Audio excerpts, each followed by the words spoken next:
여러분 안녕하십니까? 이어서 광주 MBC 5시 뉴스입니다. 광주시가 통폐합 등 공공기관 구조 혁신을 위해 제출한 조례안들이 광주시 의회를 통과했습니다. 광주시 의회는 본회의를 열고 광주지방공사 전시컨벤션센터 설치 조례 개정안 등 공공기관 통폐합, 기능 강화와 관련한 조례안 7건을 상정해 의결했다고 밝혔습니다. 이에 따라 광주시는 산하 공공기관을 현재 24곳에서 20곳으로 줄이고 일부 기관의 명칭을 바꾸며 기능을 강화하는 혁신안을 본격적으로 추진할 계획입니다.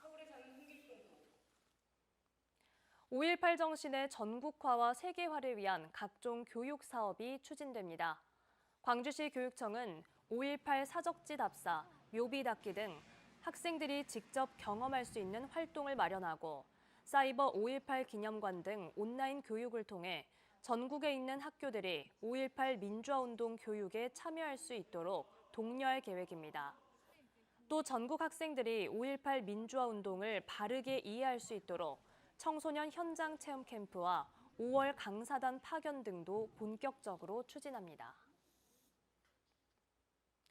유아를 대상으로 영어 학원을 운영하면서 명칭을 유치원으로 허위 광고하는 등 위법 행위를 한 학원들이 적발됐습니다. 광주시 교육청은 지난달 유아 대상 영어 학원 18곳을 점검한 결과 유치원으로 이름을 표기한 학원 6곳과 무단으로 시설을 변경한 학원 2곳 등 모두 13곳을 적발했다고 밝혔습니다. 시교육청은 적발된 학원들에 대해 관련 규정에 따라 과태료 처분 등 행정 처분을 검토하고 있습니다. 최근 광주 지역에서 영유아를 중심으로 수족구병 등의 원인인 엔테로바이러스가 급속히 늘어나고 있습니다. 광주보건환경연구원은 지난 2월까지 0%였던 엔테로바이러스의 검출률이 3월부터 이번 달 첫째 주까지 89.5%로 급증했다고 밝혔습니다. 보건당국은 영유아에서 많이 발생하는 감염병인 만큼 집단 생활하는 어린이집, 유치원 등에서 예방수칙 준수와 위생관리에 각별히 주의할 것을 당부했습니다.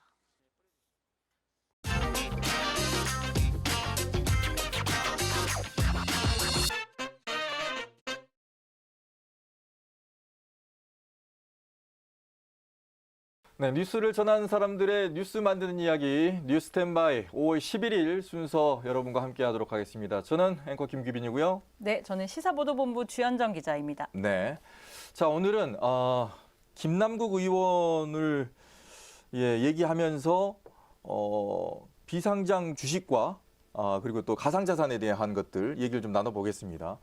가상자산을 신고해야 되는 건지. 네. 그리고 김남국 의원이 무엇이 문제가 되는 건지 또 이걸 계기로 해서 이제 우리 지역의 국회의원이라든가 또 지자체장이라든가 광역의원들이 어느 정도 또 신고된 주식들을 가지고 있는지도 저희가 얘기를 좀 나눠보도록 하겠습니다. 그 전에 김남국 의원의 이 가상자산이 문제가 되는 이유가 뭐라고 생각하십니까? 우선 더불어민주당 김남국 의원이 본인이 보유하고 있는 가상자산을 가지고 불법으로 이게 형성된 자산 아니냐라는 이제 검찰의 의혹 제기에 적극적으로 해명하고 있는데요. 우선 이제 변호사 출신이다 보니 나이에 비해서 본인이 스스로 벌어서 마련했던 시드머니가 많았다. 네. 6천만 원으로 시작했고 본인이 2016년 17년 제가 정확한 기억나진 않습니다만 꽤 오래 전부터 가상자산의 투자 가치가 있다고 판단하고 처음에 시드머니 6천만 원은 본인이 소득으로 번 거, 그리고 그 이후에는 지역구를 옮겨가면서 본인이 출마하면서 기존에 있었던 전세 자금으로 다시 마련해서 시드가 좀 커졌던 측면이 있다. 어떠한 정보도 없이 이제 본인이 스스로 했다라고 하고요. 이제 그건 이제 검찰 수사나 김남국 의원의 해명이 있으니까 그건 좀 지켜봐야 하겠는데 이제 그러면서 관심 받는 게 말씀하셨던 것처럼 그럼 우리 지역의 선출직들, 국회의원들, 시장지사 혹은 광역의원들은 얼만큼의 금융자산을 가지고 있을까? 전체적인 재산뿐만 아니라 이 주식들은 얼만큼을 가지고 있을까에 대한 궁금증이 좀 있겠더라고요. 네. 저희가 이걸 뉴스 보도로는 하기는 좀 힘들어서 이번 기회에 이 뉴스탠바이에서 좀 소개해드리면 어떨까 해서 말씀드리려고 준비해봤습니다. 일단 국회의원이 가상자산을 신고해야 될 의무는 없는 거죠? 맞습니다. 현재까지 공직자 재산 공개의 대상은 상장 주식과 비상장 주식까지만 신고하게 되어 있습니다. 그럼 김남국 의원에게는 어떤 도덕적인 책임을 묻는 건가요? 아니면 어떤 건가요? 김남국 의원이 주장하는 바로는 본인은 단 한 차례도 잘못된 정보 혹은 숨은 정보를 가지고 투자하지 않았다. 자체 공부해서 한 투자이기 때문에 국민 정서상 이렇게 많은 자산을 가지고 있어도 되느냐에 대해서는 엄중하게 받아들일 수는 있지만 도덕적으로 혹은 법률적으로 문제되는 건 전혀 없다라고 주장하고 있으니까 이 부분은 저희가 좀 지켜봐야 할 것 같습니다. 자, 그러면 이제는 공직자윤리위원회에 신고를 해야 되는 것을 좀 알아보도록 하겠습니다. 자, 먼저 국회의원들은 얼마 정도를 가지고 있는지 말씀해 주시죠. 1년에 한두 번씩 국회 공직자윤리위원회라는 홈페이지를 통해서 300명의 국회의원들의 재산 목록이 모두 다 공개됩니다. 네. 이 역시 지금 저희가 준비한 자료들도 지난 3월에 공시가 된 거고요. 지역 국회의원들을 쭉 나열해 봤더니 공교롭게 지금 시당위원장을 하고 있는 이병훈 의원이 12억 원으로, 그러니까 본인과 배우자 명의로 12억 원으로 가장 많은 보유 주식 가지고 있었고 민영배 의원도 배우자의 상장 주식 9,600만 원 가지고 있더라고요. 그런데 이병훈 의원 같은 경우는 저희가 알아봤더니 배우자가 상속받은 자산이고 이걸 주식이 아니라 맞춤형 채권이라고 해서 은행에 빌려주고 그 이자를 받는 상품인데 주식 항목에 신고를 해야 하기 때문에 주식으로 넣어서 주식을 마치 12억 원 정도 보유하고 있는 것처럼 보인다라고 해명을 했고요. 그 다음으로 쭉 봤더니 비례의원인 김경만 의원이 총 8,300만 원 정도 가지고 있었고 그 다음이 우리 이영석 의원, 여기는 본인이 비상장 주식에 5,300만 원 정도 가지고 있더라고요. 그 다음이 이제 이용빈 의원, 본인, 배우자, 장녀까지 해서 2,600만 원 정도 가지고 있었고 권은희 의원은 본인의 보유 주식은 없었고요. 배우자의 비상장 주식이 500만 원 정도 있었습니다. 또 양양자 의원 같은 경우에는 장남 명의로 17만 원 정도 가지고 있더라고요. 본인은 아예 없고? 네, 본인은 전혀 보유하고 있지 않고요. 중간에 매도했을 수도 있는데 그 부분은 확인되지 않지만 현재로서는 그렇습니다. 그리고 강은미, 송갑석, 윤영덕 의원은 주식을 보유하지 않고 있는지 신고 내역은 없었습니다.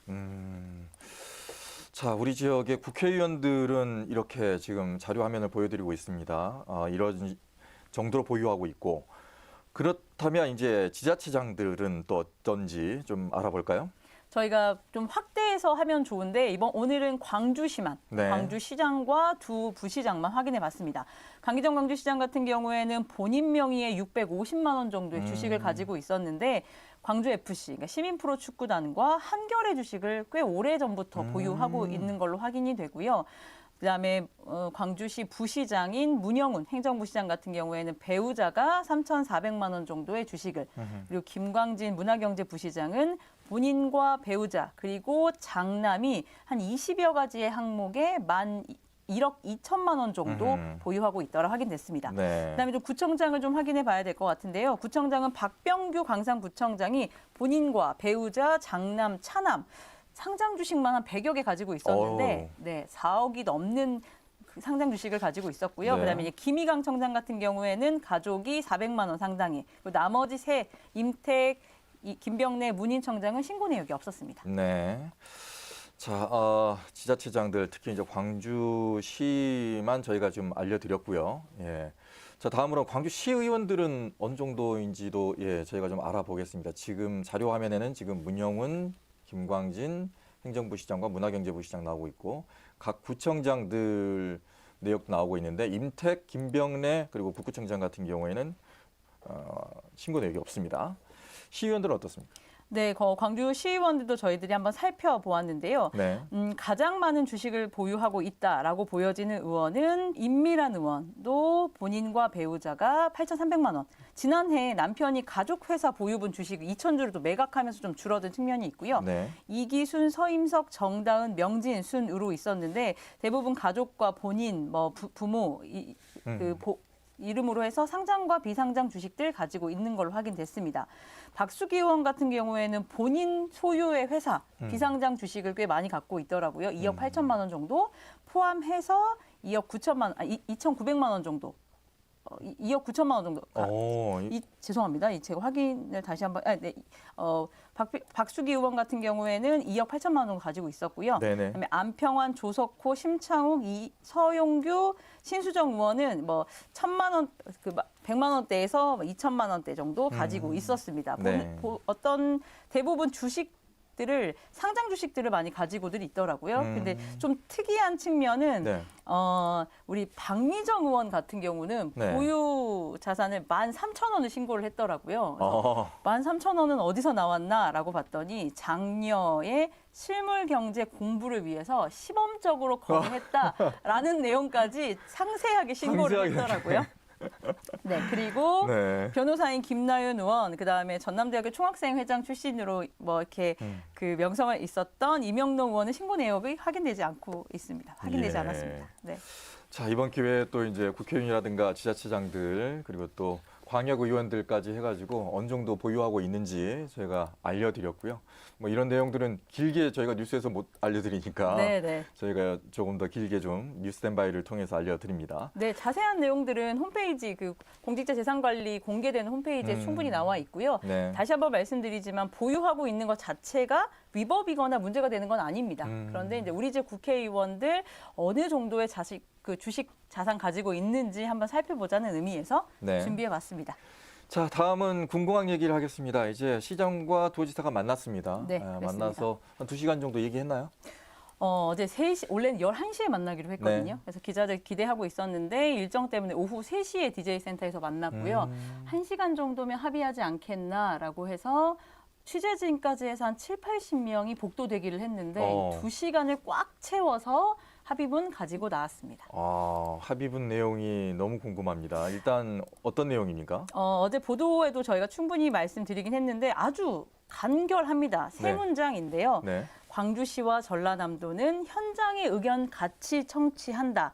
지원 사업 확정해서 같이 발표한다. 뭐 소음, 이주, 그다음에 피해 지원 대책, 그다음에 지역 발전 대책들 같이 논의해서 같이 발표한다. 그 유치 대상 그 예정 지역들 있잖아요. 여기에 설명회와 공청회, 사실은 광주시가 그동안 국방부와 단독으로 했던 측면이 있는데 이것도 함께 적극 추진한다. 그리고 가장 중요한 포인트 하나는 사실 민간공항 문제가 가장 그렇죠. 이슈였거든요. 맞아요. 민간공항을 어디로 먼저 보내줄까? 였는데 민간공항 문제는 별도로 논의한다. 이렇게 아주 간결한 별도로 입장을 논의한다. 네, 놓았습니다.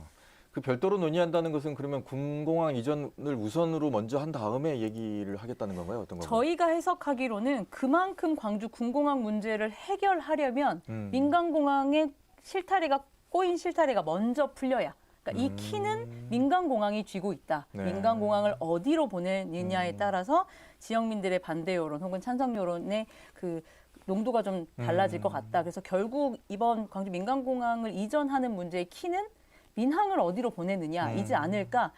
저희는 그렇게 해석했습니다. 네. 자, 그러면 우리 지역 7개 신문의 논조를 좀 볼까요? 어떤 식으로 뽑았는지 알려주실까요? 네, 광주에는 7개 지역 신문사가 있는데요. 공격 모두 다 일면으로 대대적으로 이 내용들을 보도를 했습니다. 네. 지금 화면에도 보일 텐데 광남일보를 비롯해서 광주 매일신문, 광주일보, 그다음에 무등일보, 전남일보 같은 경우는 나름의 성과가 있었다. 어쨌든 처음으로 만나지 않았느냐. 지난달에 그 군공항 특별법이 통과된 이후에 한 달 동안 사실 서로 일방적으로 본인의 메시지만 전달하지 만나지 네. 못했거든요. 뒷이야기 들어보니 통화는 왕왕했다고 하는데 처음으로 만나서 그 만남 자체가 의미가 있다 이렇게 평가하고 또 공교롭게 전남매일과 남도일보는 빈손이다. 맹탕이다 이렇게 평가절하했더라고요. 왜 그런가 봤더니 제가 조금 전 설명해드렸던 입장문 자체가 2시간 동안 시장지사가 만나서 내놓은 입장문이라고 보기에는 너무 아쉬웠다. 이런 평가들이 있었던 것 같고요. 그런 차원에서 이렇게 좀 온도차가 좀 있었던 걸로 보입니다. 남도일보가 그렇게 뽑았네요. 강기정, 김영록, 군공항 이전 회동 맹탕. 네. 이 정도로 뽑아버렸습니다. 네, 네. 전남매일은 빈손이라는 표현을 썼고요. 예. 일단 지역 신문들이 이렇게 지금 바라보고 있는데 현장에서 주현정 기자가 바라보는 그런 느낌은 어땠습니까? 저도 똑같이 2시간 넘게, 그러니까 사전까지 하면 꽤 오랫동안 있었는데 우선 어쨌든 둘이 공식적으로 만났다라는 건 의미 있게 봐줄 필요가 있을 것 같습니다. 그리고 저희가 그 문 하나를 두고 대기하고 있었는데 두 사람의 목소리가 정말 끊이지 않고 나오더라고요. 저희가 귀를 대고 싶었으나 철저한 광주시와 전남도 직원들의 네. 이 방패에 저희가 귀를 대지는 못했고 네. 근데 둘이 아주 오랫동안 말이 끊기지 않고 대화를 나눴고요. 나중에 오늘 저희가 저녁 그 뉴스데스크에서 그 기조실장들의 인터뷰를 보도할 예정인데 네. 기조실장들은 언론에 나가는 거에 대해서 되게 좀 조심스러워하면서도 정말 많은 이야기를 했다. 그런데 합의문이라는 건 지역민들한테 약속할 수 있어야 되는 항목들이다 보니 간결해질 수밖에 없었다. 지금은 밝힐 수 없지만 아주 구체적인 내용까지 녹았다라고 이야기하고 상생협의체라는 걸 만들었거든요. 네. 어제 시장, 지사, 양 기조실장 그리고 각 실국장들, 그러니까 군공항 이전을 담당하고 있는 실국장들이 6명이 만났는데 이 6명을 기점으로 실무협의체 만들고 여기서 계속 단일 통도로 그전에는 광주시 따로 전남지사 따로 이렇게 이야기하고 그걸 언론이 받고 해석하고 했는데 앞으로의 군공항 문제는 이 단일 채널을 만들겠다라고 해서 그런 측면으로 좀 곱게 봐달라라고 했습니다. 그래서 저도 문제점을 보면 아주 문제점이 있다고 보지만 현장에서 느꼈을 때에는 꽤나 오랫동안 꽤나 많은 이야기를 나눴던 건 맞다 이렇게 보여집니다. 실제로 제가 보기도 했고요. 네. 일단은 그 간결하게 뽑아놓은 그 협의 내용에 요약해 놓은 것들은 일단 확정적으로 할 수 없는 부분이 있기 때문에 네. 그렇게 해놓은 거고 하지만 2시간 동안 오고 간 얘기 속에서는 지금은 밝힐 수 없으나 구체적으로 방법까지 다 나왔다는 얘기를 좀 해석해야 되는 건가요? 네, 저희가 비보도를 전제로 내용들을 좀 보면요. 네. 기존 그 특별법 같은 경우에는 이전 지역에 4,800억 정도의 사업을 지원해 주겠다라는 게 기존 법에 명시되어 있는 네. 그 사업 규모이고요. 적어도 이걸 능가해야 하지 않겠느냐. 그래서 금액은 밝힐 수는 없지만 꽤나 그런 이야기들도 했고 결국 어제 2시간 동안 회담의 방점은 둘이 같이 어느 지역이든 같이 설득하겠다. 이 반대 여론을 설득할 수 있는 논리를 같이 만들자. 이 이야기를 거기에 무엇을 담을 것인지는 뭐 저희한테 공개되지는 않았습니다만 네네. 여러 가지 기존에 공개되지 않았던 그 혜택들도 좀 많이 담아서 해보자. 그리고 그런 이야기도 하더라고요. 이제 가장 큰 문제가 소음 문제. 네. 광주에 네네. 계신 분들은 소음이 시끄럽다라고 하는데 그 소음 문제를 이전한 지역에는 또 절감시킬 수 있게 뭐 종류를 바꾼다든지 뭐 공개된 것처럼 그 공간을 더 넓혀서 소음 완충지대를 만든다든지 이런 내용들까지 좀 더 자세하게 논의했다라고 전해지고 있습니다. 네. 상생협의체에는 혹시 국회의원들도 들어갑니까? 아니요, 그렇진 않습니다. 우선은 좀 전에 설명해 드렸는데 광주시장과 전남지사 그리고 양시도 기조실장 그리고 그 군공항 업무를 하고 있는 과장실장, 뭐 국장 이렇게로 아주 소규모로 꾸리고요. 네. 이걸 만드는 이유가 그 목소리를 하나로 내자인 것 같습니다. 더 이상 우리가 갈등하는 모습보다는 우리들끼리 좀 치고받고 해서 우리들끼리의 공식적인 목소리는 좀 정제돼서 나가자라는 네. 차원의 채널인 것 같습니다. 그러면 우리 광주 MBC는 어떻게 이제 타이틀을 뽑으실 겁니까? 아주 고민스러운 부분인 네. 건데요. 이게 지금 저희가 광주 MBC이긴 하지만 이제 권역의 전라남도도 포함되어 있어서 그렇죠. 결국은 광주의 군공항을 전남으로 이전하는 명제는 명확한 거여서 그리고 이제 저희가 좀 어떤 방식으로 가겠다라고 결정한 것보다 이런 방식으로는 가지 말자라고 하는 건 마치 광주의 골칫거리들을 전남으로 떠넘긴다라는 개념, 그 개념을 가지 말자. 그리고 지역민들이 공감하는 정보들을 더 많이 좀 전달하자. 이런 차원에서 과연 소음이 얼마 정도 크길래 또 대구나 수원이랑 비교해서 우리의 정도는 어느 정도인 건지 공공항이 광주에 어떤 기종들이 있길래 저렇게 시끄러운 건지 이런 부분들을 좀 더 자세하게 설명드리고 리포트든 뭐 오늘 이런 자리를 통해서든 한번 전달해보자 이런 기조는 좀 있기는 합니다. 그렇지. 그러니까 소음의 원인부터 저희가 좀 소상하게 좀 알아내서 알려드리고 네. 이 소음을 좀 잡아낼 수 있는 방법도 좀 제시를 하고 네네. 여러 가지를 좀 해결해 갈 수 있는 차원으로 좀 접근해 보겠다는 거잖아요. 네네, 예, 그렇습니다. 알겠습니다. 궁금한 문제가 이제 상생 협의체 나오면서 조금씩 이제 실타래가 좀 풀려가는 듯한 모양새입니다. 하지만 이게 이제 너무 끌다 보면 네, 또 이게 또 시간이 더 길어져 버릴 수 있으니까 맞습니다.